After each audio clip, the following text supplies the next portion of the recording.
Boa tarde, amada família em Cristo. Então, venho hoje compartilhar algo bem especial que está no livro de Daniel. E eu creio que Deus tem falado muitas coisas aí deste livro para nos edificar nesses dias. Então, a gente vai começar lendo hoje Daniel capítulo 1, que diz assim: No terceiro ano do reinado de Joaquim, rei de Judá, Nabucodonosor, rei da Babilônia, veio a Jerusalém e a sitiou. E o Senhor entregou Joaquim, rei de Judá, nas suas mãos, e também alguns dos seus utensílios do templo de Deus. Ele levou os utensílios para o templo do seu Deus na terra de Sinear, e os colocou na casa do tesouro do seu Deus. Depois o rei ordenou a Aspenaz, o chefe dos oficiais da sua corte, que trouxesse alguns dos israelitas da família real e da nobreza, jovens sem defeito físico, de boa aparência, cultos, inteligentes, que dominassem os vários campos do conhecimento e fossem capacitados para servir no palácio do rei. Ele deveria ensinar-lhes a língua e a literatura dos babilônios. De sua própria mesa, o rei designou-lhes uma porção diária de comida e de vinho. Eles receberiam um treinamento durante 3 anos, e depois disso passariam a servir o rei. Entre esses estavam alguns que vieram de Judá: Daniel, Ananias, Misael e Azarias. O chefe dos oficiais deu-lhes novos nomes. A Daniel deu o nome de Beltesazar, a Ananias de Sadraque, a Misael de Mesaque e a Azarias de Abidnego. Daniel, contudo, decidiu não se tornar impuro com a comida e com o vinho do rei, e pediu ao chefe dos oficiais permissão para abster-se deles. E Deus fez com que o homem fosse bondoso para com Daniel e tivesse simpatia por ele. Apesar disso, ele disse a Daniel: Tenho medo do rei, o meu senhor, que determinou a comida e a bebida de vocês. E se ele os achar menos saudáveis que os outros jovens da mesma idade? O rei poderia pedir a minha cabeça por causa de vocês. Daniel disse então ao homem que o chefe dos oficiais tinha encarregado de cuidar dele e de Ananias, Misael e Azarias: Peço-lhe que faça uma experiência com seus servos durante 10 dias. Não nos dê nada além de vegetais para comer e água para beber. Depois compare nossa aparência com a dos jovens que comem a comida do rei e trate os seus servos de acordo com o que você concluir. Ele concordou e fez a experiência com eles durante 10 dias. Passados os 10 dias, eles permaneciam mais saudáveis e mais fortes do que todos os jovens que comiam a comida da mesa do rei. Assim, o encarregado tirou a comida especial e o vinho que haviam sido designados e, em lugar disso, dava-lhes vegetais. E estes 4 jovens Deus deu sabedoria e inteligência para conhecerem todos os aspectos da cultura e da ciência. E Daniel, além disso, sabia interpretar todo tipo de visões e sonhos. Ao final do tempo estabelecido pelo rei, para que os jovens fossem trazidos à sua presença, o chefe dos oficiais os apresentou a Nabucodonosor. O rei conversou com eles e não encontrou ninguém comparável a Daniel, Ananias, Misael e Azarias, de modo que eles passaram a servir o rei. O rei lhe fez perguntas sobre todos os assuntos que exigiam sabedoria e conhecimento, e descobriu que eram 10 vezes mais sábios do que todos os magos e encantadores de todo o seu reino. Daniel permaneceu ali até o 1º ano do rei Ciro. Esse posicionamento lindo de fé de Daniel, né? E os seus amigos. Então vamos lá. A Babilônia é considerada uma cultura corrompida, pois viviam na idolatria, levantavam muitos postes ídolos, tornou um símbolo de degradação moral e materialismo, um povo arrogante e ganancioso. E Daniel, assim como Ananias, Misael e Azarias, foram escolhidos para estarem servindo ao rei, porque em tudo Deus tem um propósito e nos usa apesar de nós. Estes jovens decidiram ter um posicionamento de fé, não se contaminando, mas serem luz e sal naquele lugar. Eles decidiram estar no meio daquele povo, não sendo influenciados, mas influenciando aqueles que os cercavam. E não foi à toa que Deus os colocou onde os colocou. Assim como eu e você. Deus nos leva a lugares e nos coloca em posições, pois Ele conhece o meu e o seu coração e a nossa motivação. Deus sabe onde nos colocar e na hora de nos dar uma posição de honra, pois Ele sabe se iremos usar disto para a glória dele ou para a nossa própria glória. Algumas vezes Deus permite nós nos sermos diminuídos, não permitindo o crescimento no momento em que queremos ou achamos que precisamos. E sabe por quê? Porque Ele conhece o meu e o teu coração. Deus te ama e nunca vai permitir a bênção, ou uma vitória, ou a honra para que você se afaste dele. Mas Ele permite, assim como Daniel e os seus amigos, a estarem num lugar que pode se tornar honra ou a maldição. Tudo depende do posicionamento que você decidir seguir naquele lugar. Vamos voltar, então, pegar um ponto. O casamento, por exemplo.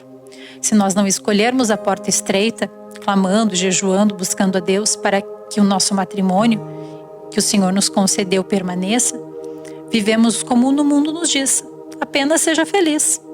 A vida que segue. Só que a maneira mais linda em nossos dias de glorificar a Deus é através da família. Algo que o mundo deturpou e hoje as pessoas entram e saem de um relacionamento como se trocassem de roupa. Sem o comprometimento, sem respeito, sem amor. Tudo porque caíram no engano de que eu quero ser feliz e não se permitem diminuir para que Cristo cresça. Vamos pegar um outro ponto que é o trabalho. Muitas vezes a falta de comprometimento, a falta do respeito às autoridades daquele lugar. O fácil é o reclamar, é o murmurar. O difícil é orar e clamar por aqueles que estão na liderança daquele lugar. E você, para ser canal de comprometimento, respeito, fuja das fofocas, das calúnias que geram as divisões deste lugar. O posicionamento, então, diante também de grupos, seja um grupo de WhatsApp, seja um grupo ou até mesmo em redes sociais, precisamos sim nos abster de alguns vídeos e fotos que muitas vezes é pura imoralidade. Excluindo esse tipo de grupo com todo respeito, porque esse tipo de coisa aos poucos está te contaminando. Daniel, o que ele fez para não se contaminar? Como sabia que a comida do rei era consagrada, decidiu então abster, se consagrando a Deus para levar a verdade do Senhor e resplandecer a glória de Deus sobre o rei e todos que estavam ali. Em Provérbios 3:3 diz que o amor e a fidelidade jamais o abandonem. Prenda ao redor do pescoço, escreva-os na tábua do seu coração, então você terá o favor de Deus e dos homens e boa reputação. Algo que o Espírito está falando agora, eu vou abrir um parênteses aqui que eu nem tinha escrito. Muitas vezes as pessoas querem ser aceitas no meio aonde estão. E para isso, às vezes, as pessoas acabam se permitindo ser influenciadas. E muitas vezes as pessoas abandonam a fé, abandonam o bem mais precioso para querer agradar homens. Mas aqui essa palavra está dizendo, amados, que a gente busque a fidelidade no Senhor. Ele fala que escreva na tábua do teu coração, sem jamais esquecer do amor e a fidelidade ao Senhor. E o que Deus está te deixando como promessa, amado? Que se tu for influência do Senhor naquele lugar, tu não só vai ter o favor de Deus, mas tu vai ter o favor dos homens daquele lugar. E tu vai ter boa reputação, amado. Vou seguir. Vai haver amizades que irão se afastar de você. E permita dar este tempo, ou se afaste você mesma. Porque Deus sabe quem está influenciando quem. Em Salmos 1 diz assim: como é feliz aquele que não segue o conselho dos ímpios, não imita a conduta dos pecadores, nem se senta à roda dos escarnecedores ou dos zombadores. Diz também no mesmo Salmos 1, só que no versículo 6, o Senhor aprova o caminho dos justos, mas o caminho dos ímpios leva à destruição. Em Romanos 12, do 1 ao 8, nos deixa alguns conselhos muito práticos que eu quero ler com vocês aqui também, que diz assim: portanto, irmãos, rogo-lhes pelas misericórdias de Deus, que se ofereçam em sacrifício vivo, santo e agradável a Deus. Este é o culto racional de vocês. Nada mais é que ele está dizendo assim: se permita diminuir para que Cristo cresça através da tua vida. E aí ele segue: não se amolde ao padrão deste mundo, mas transformem-se pela renovação da sua mente. E essa renovação da mente só vai acontecer, amados, através da busca, da leitura da palavra de Deus todos os dias, para que a tua mente ela venha a ser limpa, ela venha a ser santificada, ela venha a ser renovada. E ele diz para que sejam capazes de experimentar e comprovar a boa, agradável e perfeita vontade de Deus. Por isso, pela graça que me foi dada, digo a todos vocês, ninguém tenha de si mesmo um conceito mais elevado do que deve ter, mas ao contrário, tenha um conceito equilibrado de acordo com a medida da fé que Deus lhe concedeu. Seguindo, em Mateus 7, do 13 ao 14, ele diz também: entrem pela porta estreita, pois a larga é a porta e amplo o caminho que leva à perdição, e são muitos os que entram por ela. Como é estreita a porta que leva à vida, são poucos os que a encontram. E para finalizar, João 3,30 diz assim: é necessário que ele cresça e que eu diminua. Então, amados, fica aí para a gente refletir o que Deus falou com você e o que você vai fazer a respeito disso. Vamos orar então? Querido Deus, amado Pai, obrigado, Senhor, por essa palavra preciosa que Tu nos deste, por esse exemplo de fé, de posicionamento de fé de Daniel. Que o Senhor nos ajude, Pai, a todos os dias a gente poder diminuir o nosso eu, diminuir a nossa carne, para que o Senhor cresça em nós. Nos ajuda, Pai, e nos sonda, Senhor. Vê se há em nós algum caminho mau e nos conduz ao Teu caminho, que leva ao caminho da eternidade, de uma vida plena e abundante. Pai, nos limpa com o Teu precioso sangue, nos santifica, porque a Tua palavra diz que sem santidade ninguém verá o Senhor. Pai, sabemos que a santidade não é perfeição, nós não queremos e nem seremos perfeitos, porque perfeito é só Tu, Pai. Mas nos ajuda, Pai, na nossa imperfeição, nas nossas falhas e fraquezas. Nos ajuda, Pai, a acertarmos, escolhendo primeiro buscar a Tua presença. Nos ajuda, Senhor, a sermos melhores, nos ajuda a Te agradar, a Te obedecer e não jamais nos amoldar ao padrão deste mundo, Pai, que nos leva a caminhos tortuosos de destruição. Mas nos ajuda onde o Senhor nos colocou, Pai, aonde estamos, a sermos luz e sal do Senhor. A sermos influência e não influenciados, Pai, por nada deste mundo. Pai, hoje entendemos, muitas pessoas estão entendendo por que muitas das amizades foram removidas do caminho.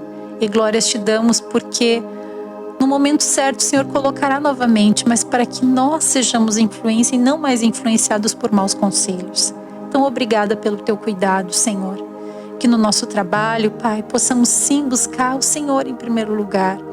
E que no nosso trabalho não venha nos distrair nem nos afastar da nossa comunhão contigo, mas nos ajuda a orar por aqueles que o Senhor colocou como liderança, que mesmo na fraqueza e mesmo em tantas inconstâncias deles, Pai, possamos também estar orando, clamando e jejuando pelas nossas lideranças para que a gente também seja um canal do Senhor de sabedoria para auxiliá-los em graça e amor, Pai. No casamento, no meio da família, com os pais, com os familiares, Pai, nos ajuda também a permanecermos e a escolhermos, Pai, a boa parte. Nos ajuda a escolhermos, Pai, muitas vezes a porta estreita, entendendo, Pai, que Tu tens algo muito maior do que aquilo que estamos vivendo e do que vemos hoje, para que a gente venha desfrutar, Pai, e profetizar as grandes obras que ainda Tu irás fazer no nosso meio e na nossa casa. É no nome de Jesus que eu oro, Pai, e abençoo cada irmão, cada irmã que me ouve, Pai. No nome de Jesus. Amém, Senhor. Amém, amados. Que Deus abençoe e a paz do Senhor esteja com vocês.